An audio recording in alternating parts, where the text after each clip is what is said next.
Oh, hello everybody. It's me, Chris Smith. I'm just a shadow today, a shadow of my former self. Look, across the street, there is Blackie Black Dog. She's that little black lump there. Not my Blackie, of course, but Black Dog across the street. Today I'm saying goodbye to my house, but in this edition I'm going to show you around the grounds, even though it's a little shady out right now. Come, let's see what we can find. Here's the front yard that I used to cut. Oh, I hated cutting the grass, but the good thing about it was that I always came up with good ideas for stories. Look at the building that's collapsed next door. That used to be Ralph's little workshop building. I don't know what you would call it. Okay. Coming up this hill, this is the area that they used to call the breezeway. And the picnic table was here. Right over yonder. And we used to sing and dance on it when rent came out, and we sang La Vie Boheme, La Vie Boheme. And it was the scandal of the family reunion. I don't know why. I guess they don't like musicals. Or maybe it was the drinking. I still cut this hill too. And that was not very much fun. Okay, this is the side of the house. That's where the living room is. This is the little back porch, which we never really used for anything. But I'm told that in the olden days, the front porch up there connected to this porch. But then the family before us extended that room, which was a very wise decision. I've been going through boxes of things. There's stuff from Secrets at School, the senior year. That was a saga that I used to write when I was a wee little child, a senior in school. So, there is Marshall's little outside building. The tree next to it that's laying there used to be standing way up into the sky. But a couple of years ago, Betty had it cut down because it was threatening to fall and kill either us or the neighbors. Well, not me, because I don't live here.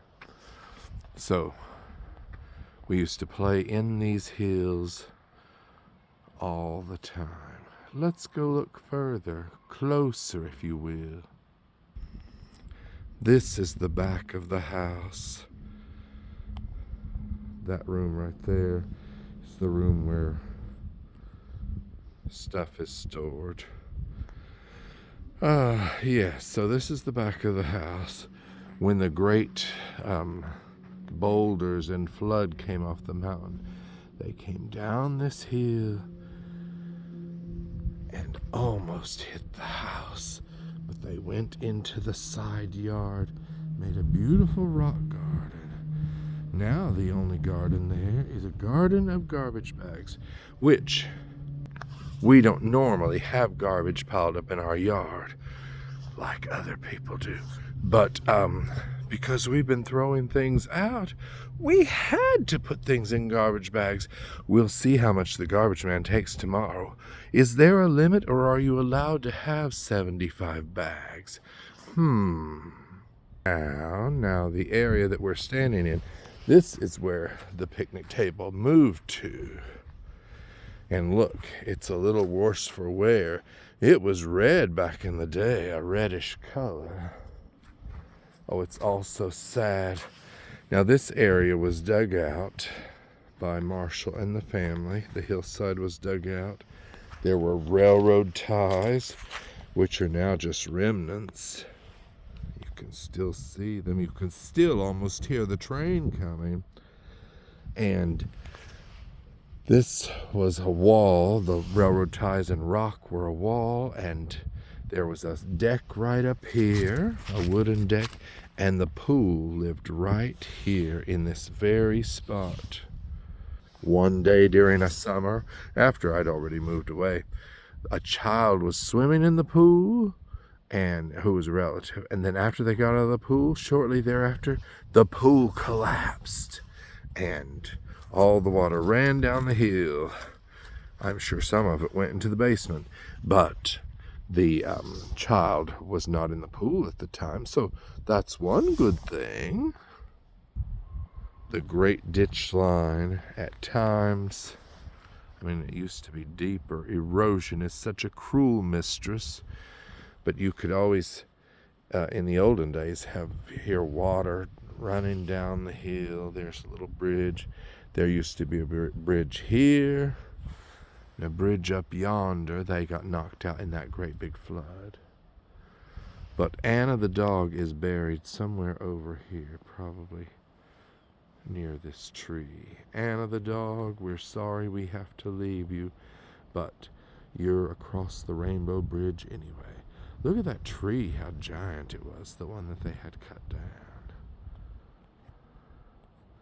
We're all glad that that was cut down.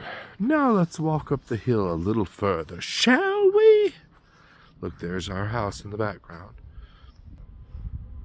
In all these leveled out areas, Marshall, my stepfather, used to have rows of vegetables. Well, not down there. That was where the pool deck was. But vegetables and things. I can't tell you what kind of vegetables they were because I'm not really a vegetable eater. Now, up yonder, around there, is where Puppy George is buried, and Fritz the dog, my stepbrother Pat's dog, and other dogs like Pretty and family dogs from the past are buried somewhere up here. Goodbye, dogs of the past. We shall miss you. Well, we already do. Now we're even further up the hill.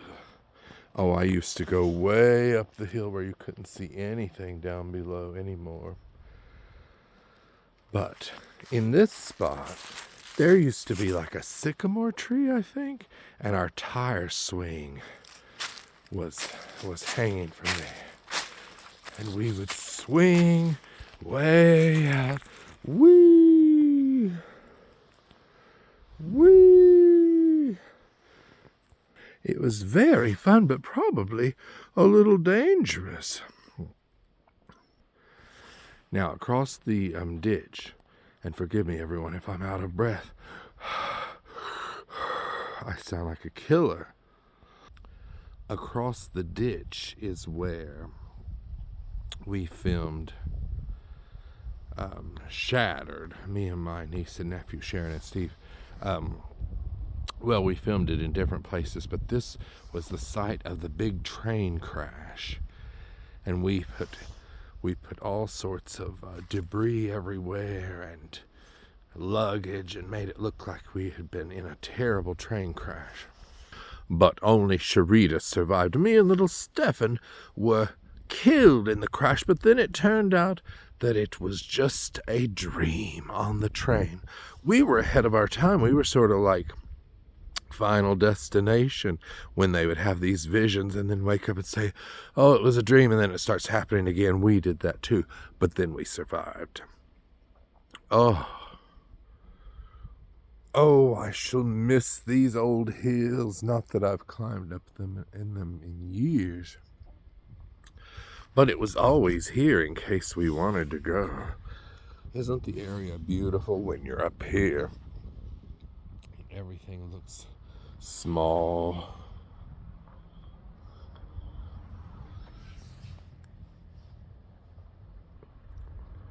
And the sky is so blue. It's really the perfect time of day to be getting back from hill climbing and have something hot waiting for you. Maybe a grilled cheese sandwich, maybe some hot chocolate. Oh, I forgot to tell you, where I was snake bitten. It was in my ankle. I kid. I mean, it was, but let me show you the location before we go. Okay, we're coming down the hill. This is where the clothesline used to be. My mother hung out all of her clothes. She didn't put them in a dryer. Oh no. The clothesline stretched from here, well, to the other pole was taken out in the great rock slide. But this is all that remains. They should hang a scarecrow or something there. But yes, so Sharon and Steve and I were catching lightning bugs, and we were like right around here. And wouldn't you know it, I felt a bite on that ankle. And I said, "Ay, Dios mío," and I screamed, because I thought it was my dog, Analia, Tina Maria, Sophia, Dorothea, Fettuccine, Santana, Montana, Linda, Michelle, Butcherbell, Conchita, Alonzo, Alicia, Fairchild, Keisha, Mabuji, Dominica, Quinetta, Georgetta, Susie, Chanel, Augusta, Angela, Tammy Faye Smith Jr. But it wasn't. It was a snake. And I threw my jar up into the sky, right around here, and it rolled down that hill. And Sharon and Steve went after it, and the snake must have slithered right by them. And then I ran into the house, right to the back porch, and into the house, and I was screaming. And Jeanette came out and said, "Stop screaming, I'm on the phone." But of course she saw the blood, and you've heard that story before. I was taken to the hospital, and I spent 3 days in the hospital. Oh, well, anyway, back to why we're here, saying goodbye to our house. Goodbye, old house. You've brought us many years of joy and many years of tears. Well, the house mostly brought us joy, but there were tears that were had in the house. And here's the old tree on the breezeway.